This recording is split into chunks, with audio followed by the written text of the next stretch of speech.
Baiklah teman-teman, ini Harry Sultan dan selamat Hari Australia. Australia adalah negara terbaik di dunia. Negara Anda juga mungkin bagus, dan itu wajar.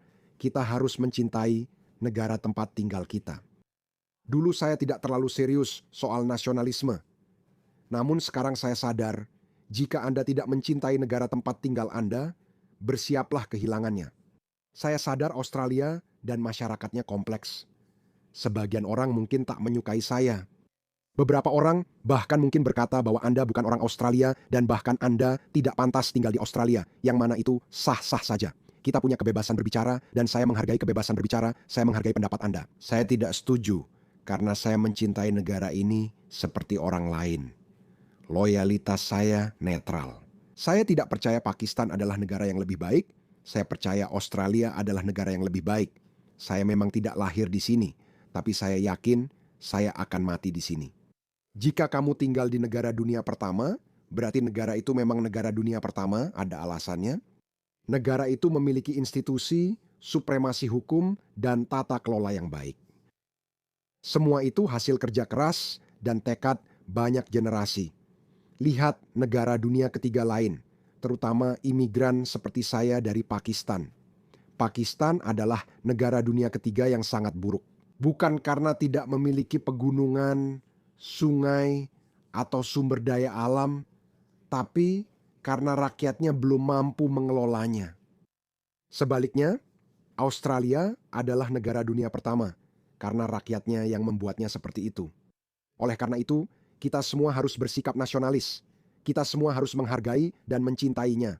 Dan salah satu cara untuk mencintainya adalah dengan menunjukkan rasa cinta kita pada negara itu. Saya juga mengakui bahwa komunitas aborigin Australia adalah penduduk asli tanah ini. Saya hanya punya cinta dan hormat untuk mereka dan mendoakan yang terbaik. Saya ingin mereka makmur, saya ingin mereka berhasil dalam hidup. Saya ingin mereka menjalani kehidupan yang luar biasa dan sehat di Australia yang indah dan modern tempat kita tinggal ini. Namun, ada beberapa aktor yang sangat membenci negara ini sehingga ingin menabur perpecahan, menyebabkan anarki, dan melemahkan negara kita. Siapa mereka? Izinkan saya beri contoh. Badut ini sebenarnya anggota Dewan Kota di New South Wales dan imigran Mesir yang tidak lahir di sini. Dia pindah ke Australia dari Mesir karena hidup di Mesir sulit. Mesir adalah salah satu peradaban tertua di dunia. Mesir dikenal dengan para Firaun dan piramidanya sebagai peradaban hebat. Namun, sekitar 500 tahun terakhir keadaannya kurang baik. Itulah sebabnya Ahmed Wuf Wuf datang ke Australia. Sekarang, sebelum saya putarkan videonya, saya harus mengatakan bahwa saya memperhatikan di antara umat muslim. Kemanapun mereka pergi, mereka tiba-tiba menjadi sangat tertarik pada hak-hak masyarakat adat, baik itu di Kanada, Amerika, atau Australia. Padahal, pada kenyataannya, inilah budaya yang telah menyerbu banyak budaya lain dan benar-benar menghancurkan budaya asli. Mereka menaklukkan Spanyol, Portugal, Suriah, Kekaisaran Bizantium, Afrika Utara, dan India. Tapi mereka tidak pernah membicarakan itu. Dia tidak akan pernah membicarakan jutaan budak Afrika yang hidupnya dihancurkan oleh budayanya. Mereka tidak akan pernah membicarakan hal itu. Dia datang ke Australia sebagai imigran. Kalau sangat benci, kenapa datang ke sini? Holocaust Aborigin dimulai 26 Januari 1788 saat Arthur Phillip menancapkan bendera Inggris di Sydney Cove. Jika hari itu sangat buruk, mengapa kamu tetap datang ke Australia? Saya akan jelaskan alasan kamu ke Australia, yaitu mencari kehidupan lebih baik yang menjadi mungkin karena hari itu. Orang jarang membahas kehidupan aborigin sebelum 1788. Bagaimana kehidupan mereka? Sangat sulit. Izinkan saya memutar video ini untuk Anda. Holocaust Australia dimulai pada 26 Januari 1788. Saat itu Australia dihuni sekitar 1 juta orang aborigin. Dia hanya marah karena yang datang ke Australia adalah Eropa kulit putih. Dia berharap Muslim juga bisa menaklukkan Australia suatu saat nanti. Kasihan dia, orang Eropa lebih unggul menjelajah. Masyarakat ini telah hidup stabil selama puluhan ribu tahun. Masyarakat yang stabil. Yang terjadi selanjutnya adalah pembantaian, genosida, dan pembersihan etnis. Banyak dari itu omong kosong belaka. Para pemukim awal sangat berbeda dari para pemukim awal di Amerika. Bahkan di Amerika, banyak penduduk asli yang meninggal karena penyakit, yang merupakan konsekuensi tak terduga dari pemukiman Eropa. Namun, tidak ada sebanyak itu konflik di Australia seperti di Amerika. Itu karena Australia dijajah 2 atau 3 abad lebih lambat, sehingga orang Inggris sudah lebih beradab dan lebih memperhatikan penduduk pribumi. Sebenarnya, saya rasa itu terjadi pada awal abad ke-19. Orang kulit putih dihukum gantung atas pembantaian terhadap orang aborigin yang dikenal sebagai pembantaian 9 mil. Saya tidak bilang orang aborigin tidak menderita, mereka benar-benar menderita. Ini penggambaran berlebihan.